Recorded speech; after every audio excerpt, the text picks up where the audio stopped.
आप सभी दोस्तों को नमस्कार।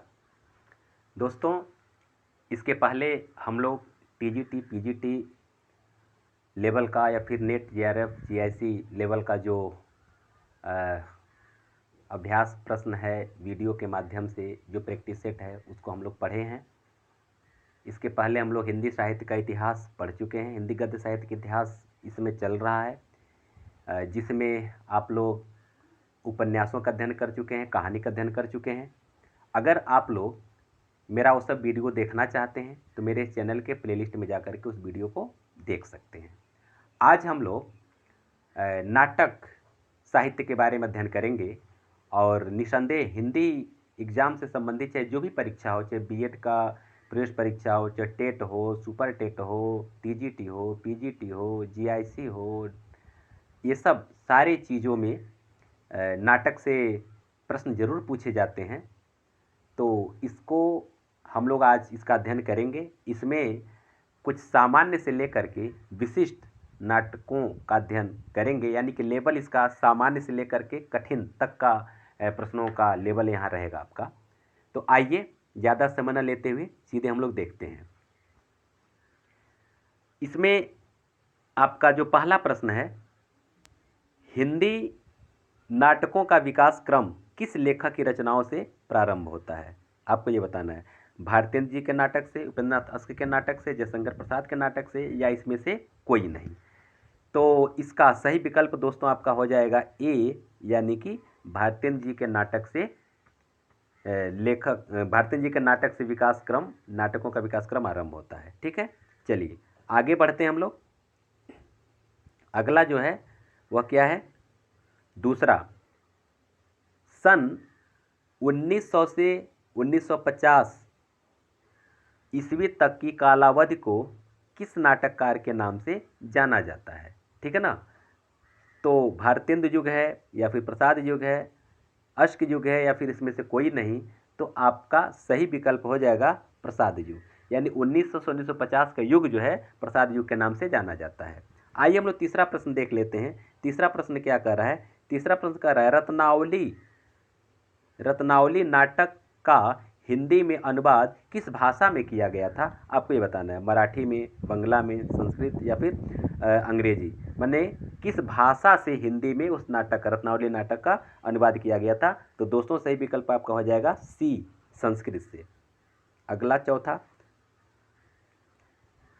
इनमें से कौन सा भारतेंदु का मूल नाटक नहीं है? आपको ये बताना है। चौथा, क्योंकि इनका कुछ अनुदित नाटक था, कुछ मौलिक नाटक था। तो कौन मौलिक नाटक नहीं है आपको ये बताना है।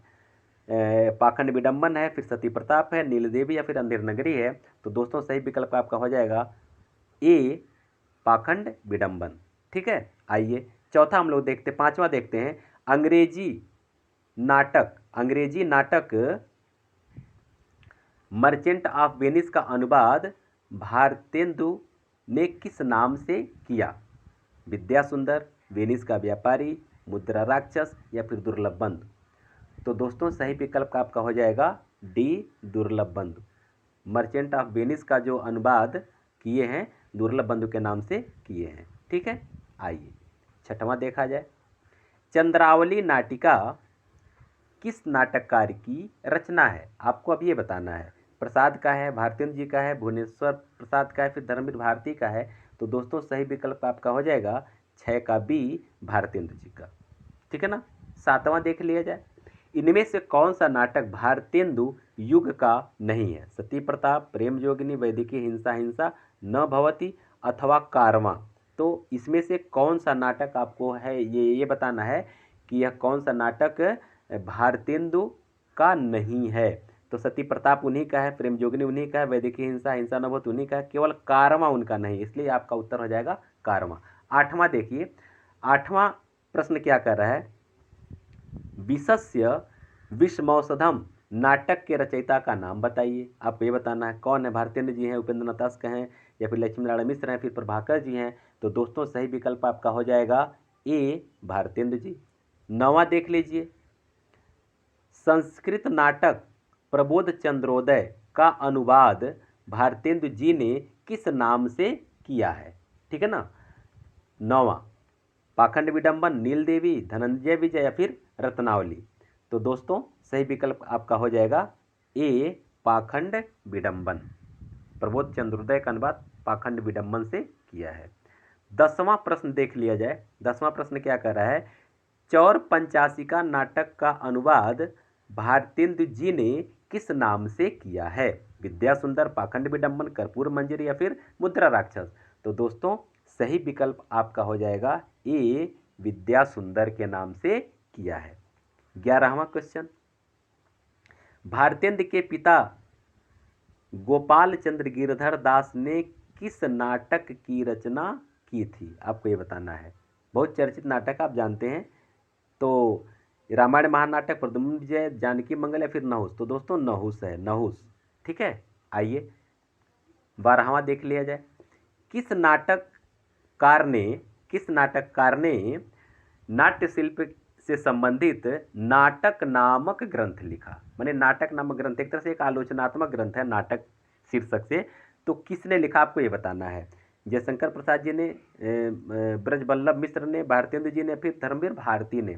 तो दोस्तों 12वां का हो जाएगा सी भारतेंदु जी ने। 13वां जो है जानकी मंगल, जो 1868 ईस्वी में लिखी गई थी। यह नाट्यकृत के रचयिता कौन है? इस नाटक के रचयिता कौन है आपको ये बताना है। शशि प्रसाद शास्त्री, शीतला प्रसाद त्रिपाठी, भारतेंदु जी या फिर प्राणचंद्र चौहान। तो दोस्तों सही विकल्प आपका हो जाएगा बी, क्या, शीतला प्रसाद त्रिपाठी। आइए 14वां देख लेते हैं। 14वां कह रहा है भारतेंदु जी ने किस प्रहसन में शासन तंत्र पर प्रहार किया? किस प्रहसन में? तो आपको बताना है नील देवी, अंधेर नगरी, विद्या सुंदर या फिर धनंजय विजय। तो दोस्तों सही विकल्प आपका हो जाएगा बी अंधेर नगरी। 15वां क्वेश्चन देख लिया जाए। तप्ता संवरण, रणधीर प्रेम मोहिनी नाटकों के रचयिता इसमें कौन है? आपको ये बताना है। 15 राधा कृष्ण दास, भारतेंदु या लाला श्रीनिवास दास या फिर इसमें से कोई नहीं। तो दोस्तों सही विकल्प आपका हो जाएगा 15 का सी लाला श्रीनिवास दास। 16वां देख लिया जाए।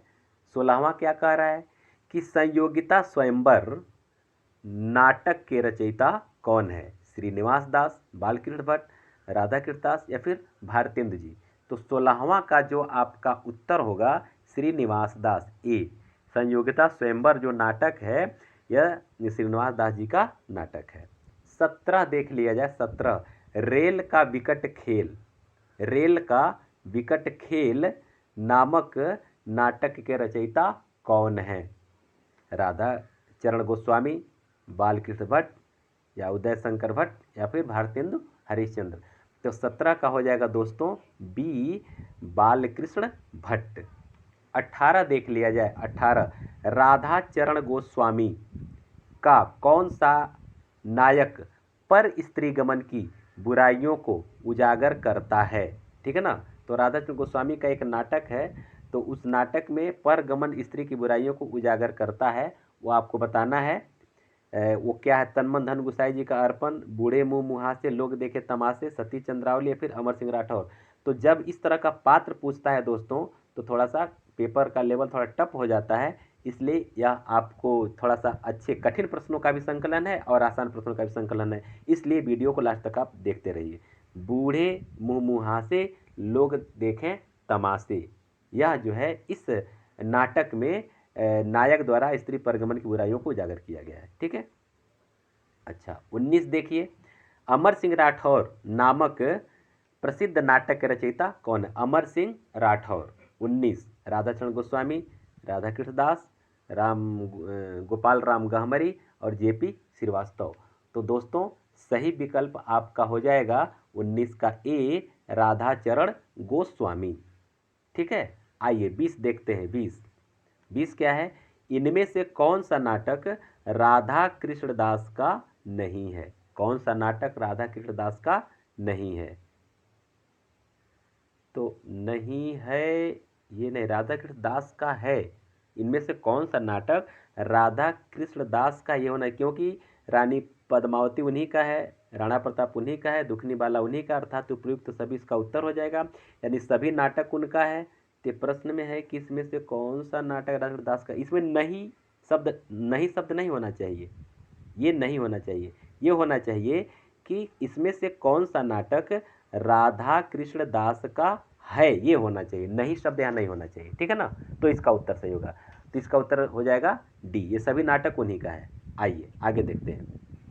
जेपी श्रीवास्तव किस वर्ग के नाटककार हैं? जेपी श्रीवास्तव एक नाटककार हैं, आपको ये बताना है कि किस वर्ग के नाटककार हैं। ऐतिहासिक नाटककार हैं, प्रहसन लेखक हैं, सुधारवादी नाटककार हैं, या फिर प्रयोगशील नाटककार हैं। तो आपका 21 का सही विकल्प हो जाएगा बी, प्रहसन लेखक हैं ये, ठीक है ना।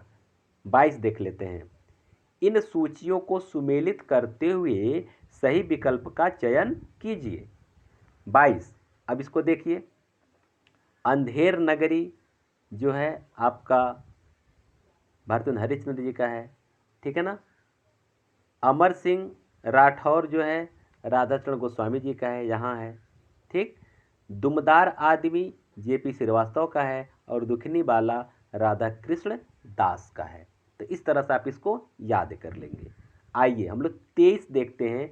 इनमें से कौन सा नाटक बाल कृष्ण भट्ट का नहीं है, आपको ये बताना है। कौन सा नाटक बाल कृष्ण भट्ट का नहीं है, आपको ये बताना है। तो बृहन्नला है, वेणी संहार है, कलिराज की सभा है, तप्ता संवरण नहीं है। तो तप्ता संवरण इसका उत्तर हो जाएगा सी, तप्ता संवरण भट्ट जी का नाटक नहीं है। आइए 24 देखते हैं। 24, भारतेंदु काल के प्रहसनों की रचना का मूल उद्देश्य इसमें से क्या था? उनकी नाटकों के रचना का मूल उद्देश्य क्या था? लोगों का मनोरंजन, व्यंग्य के द्वारा समाज की कुरीतियों का समापन, नए प्रयोग करना, या उपयुक्त सभी। तो दोस्तों सही विकल्प हो जाएगा आपका बी, व्यंग्य के द्वारा समाज की कुरीतियों का समापन। 25 देखिए। चार बेचारे और उजबक नामक नाटकों के रचयिता कौन है? चार बेचारे और उजबक, आपको ये बताना है। जेपी श्रीवास्तव, राधाचरण गोस्वामी, बालकृष्ण भट्ट, या फिर पांडे बेचन शर्मा उग्र।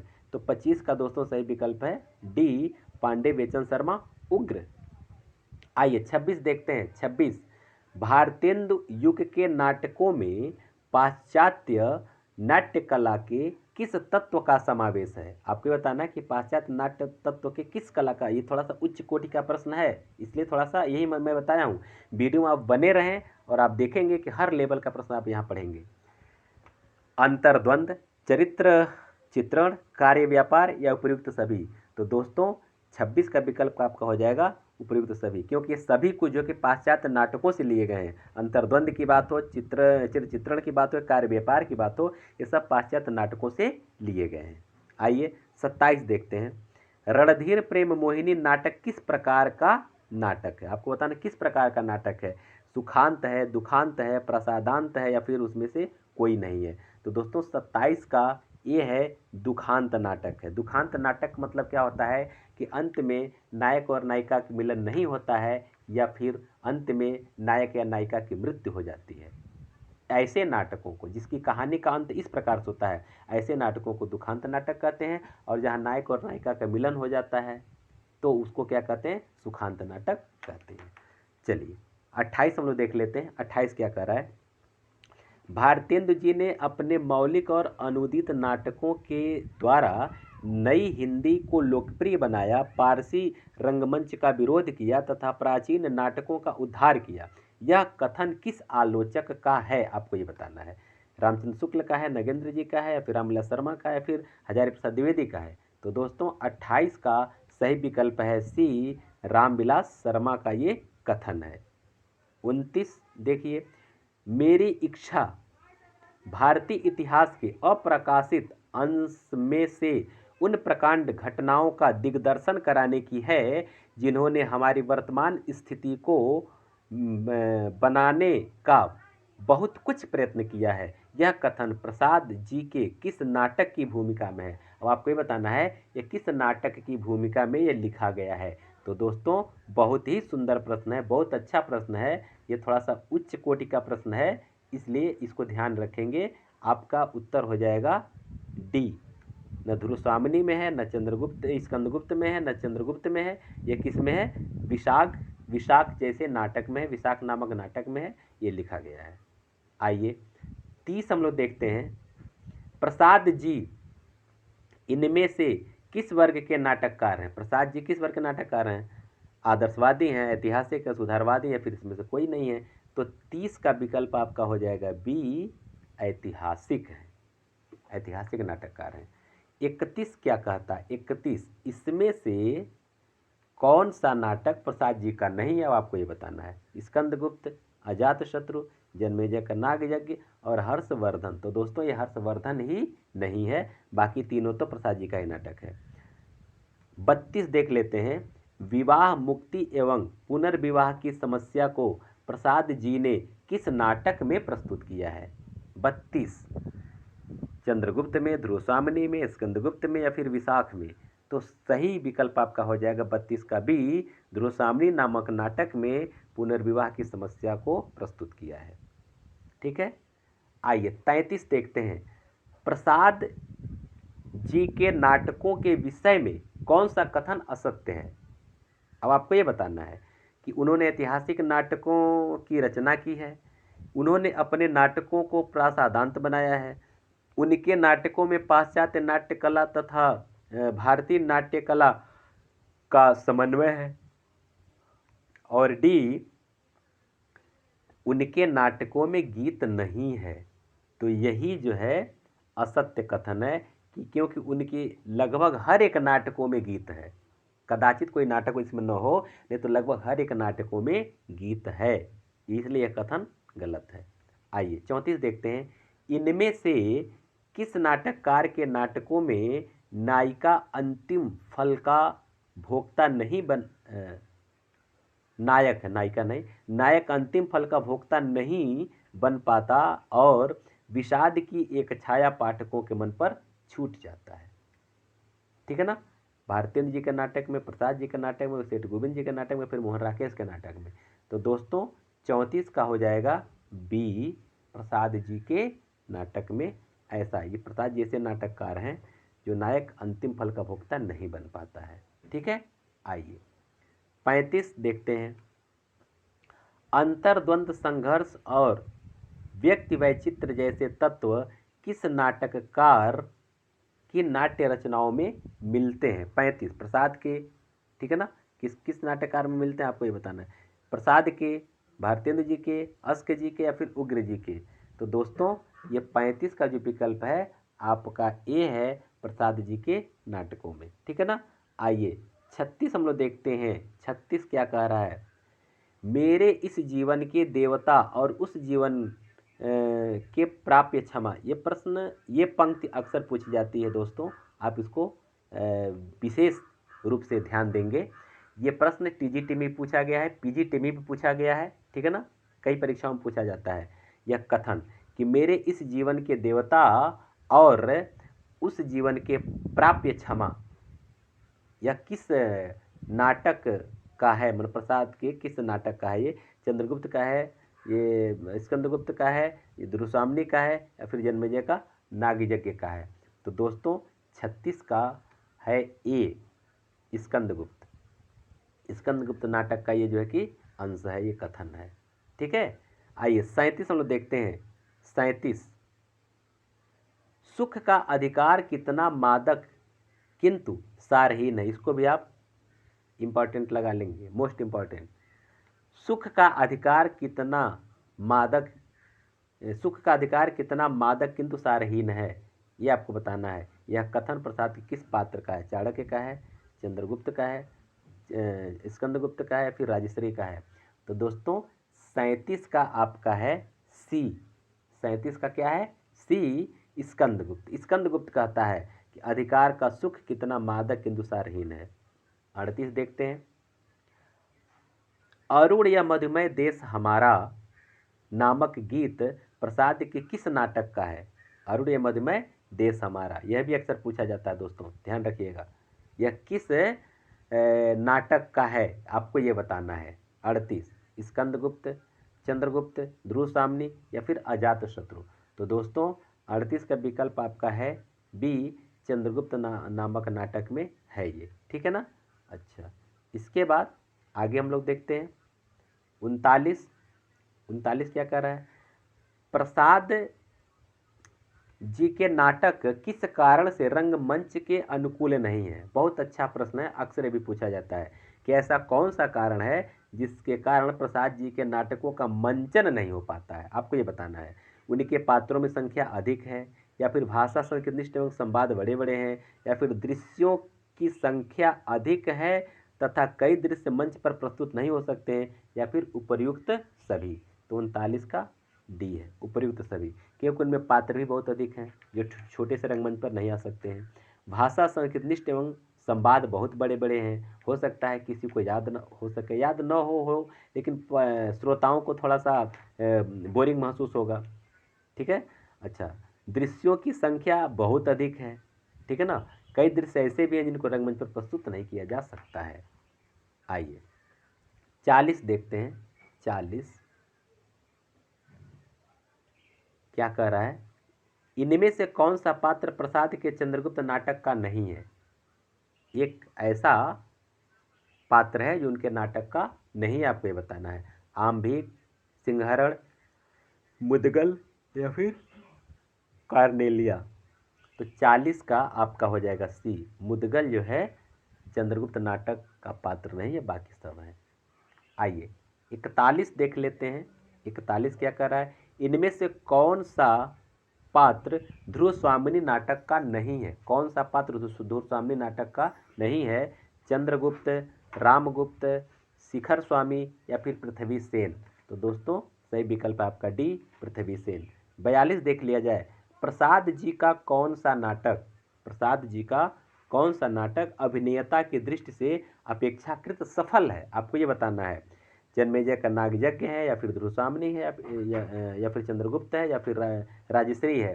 तो दोस्तों 42 का आपका विकल्प है सी, ध्रुवस्वामी। ध्रुवसामनी नाटक को अभिनेता की दृष्टि से, मतलब इसको अभिनय किया जा सकता है मंच पे, यह कह रहा है। 43 43 जो क्वेश्चन है इसको देख लिया जाए, प्रसाद के एकांकी का नाम बताइए। चित्राधार, करुणालय, एक घूट, ध्रुवसामनी। तो कौन सा ऐसा इसमें से है जो उनका नाटक नहीं है बल्कि क्या है, एकांकी है। तो 43 का दोस्तों ये है आपका सी, एक घूंट जो है नाटक नहीं है बल्कि क्या है, एकांकी है। आइए 44 देख लेते हैं, प्रसाद द्वारा रचित गीत नाट्य कौन सा है। प्रसाद द्वारा रचित गीत नाट्य कौन सा है, अंधायुग, उर्वशी, कानन कुसुम या फिर करुणालय। तो दोस्तों सही विकल्प आपका हो जाएगा डी, करुणालय। करुणालय जो है एक नाट्य गीत है। 45 इनमें से कौन प्रसाद युग का नाटककार नहीं है। आपको ये बताना, 45 कौन प्रसाद युग का नाटककार नहीं, गोविंद बल्लभ पंत, सेठ गोविंदास, चतुरसेन शास्त्री या फिर विष्णु प्रभाकर। तो दोस्तों 45 का आपका सही विकल्प हो जाएगा डी, विष्णु प्रभाकर जो है प्रसाद युग के नाटककार नहीं है। आइए 46 देख लिया जाए। 46 हरि कृष्ण प्रेमी किस युग के नाटककार हैं। हरि कृष्ण प्रेमी आपको ये बताना है कि किस युग के नाटककार है, भारतेंद्र युग के, प्रसाद युग के, प्रसादोत्तर युग के, फिर इसमें से कोई नहीं। तो दोस्तों 46 का हो जाएगा बी, ये प्रसाद युग के नाटककार हैं।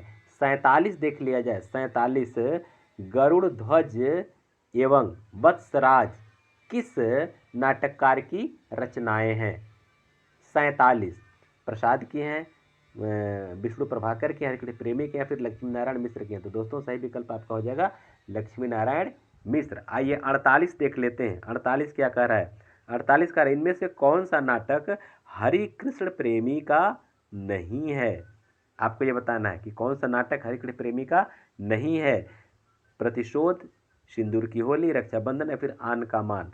तो दोस्तों सही विकल्प आपका हो जाएगा सिंदूर की होली, यानी कि विकल्प नंबर बी, यह जो है कि हरि कृष्ण प्रेमी का नाटक नहीं है। आइए 49 देखते हैं। 49 क्या कह रहा है, इनमें से किस नाटककार ने अपने नाटकों के माध्यम से हिंदू मुस्लिम एकता स्थापित करने का प्रयास किया। 49 जयशंकर प्रसाद, हरिकृष्ण प्रेमी, लक्ष्मी नारायण लाल या फिर विष्णु प्रभाकर। तो दोस्तों 49 का सही विकल्प आपका है बी, हरिकृष्ण प्रेमी। 50वें नंबर क्वेश्चन में देख लेते हैं। रानी कर्णवती हुमायूं को राखी बांधकर किस नाटक में अपना भाई बनाती है? 50 बहुत चर्चित नाटक है। सिंदूर की होली, स्वप्नभंग, आन का मान या फिर रक्षाबंधन। तो दोस्तों यह नाम से ही पता चल जाता है कि कौन सा नाटक है जो राखी बांध करके हुमायूं को अपना भाई बनाती है। तो रक्षाबंधन है, ठीक है ना। चलिए 51 देख लेते हैं। 51 नंबर का क्वेश्चन क्या कर रहा है? गांधी जी के असहयोग आंदोलन एवं रॉलेट एक्ट को किस नाटक की विषय वस्तु बनाया गया है? आपको ये बताना है।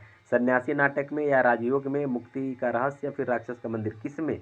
तो 51 का नंबर है दोस्तों ए, सन्यासी नामक नाटक में बनाया गया है, ठीक है ना। आइए 52 देख लेते हैं।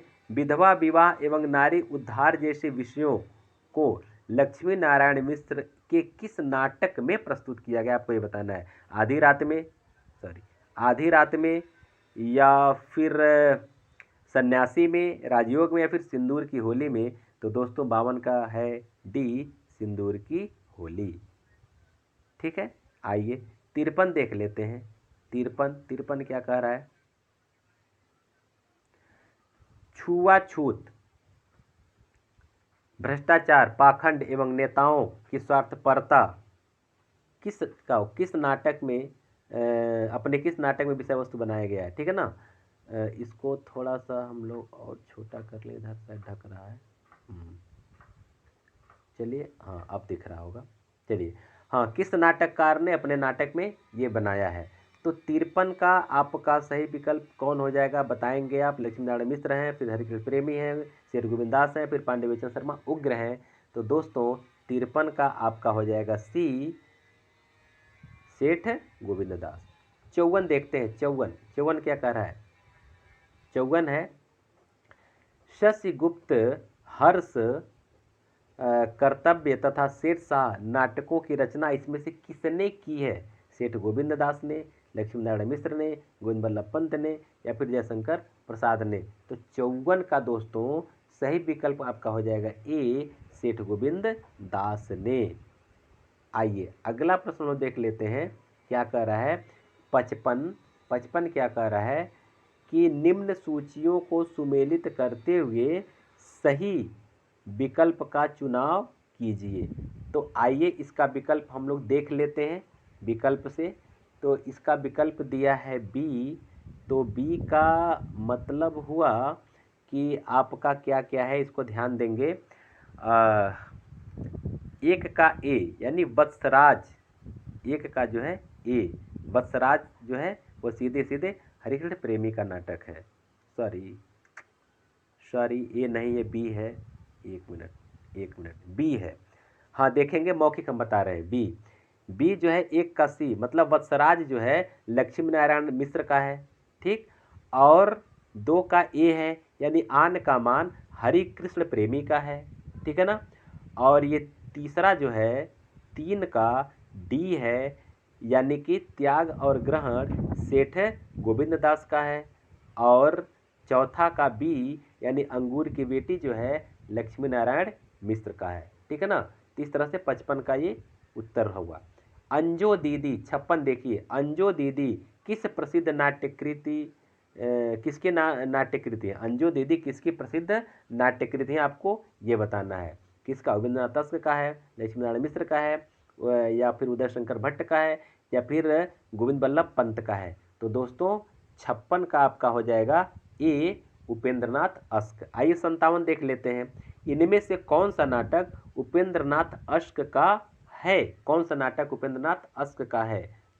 आपको 57 छठा बेटा, अंधी गली, उड़ान, उपर्युक्त सभी। तो दोस्तों ये सब का सब जो है उपेंद्रनाथ अश्क का नाटक है।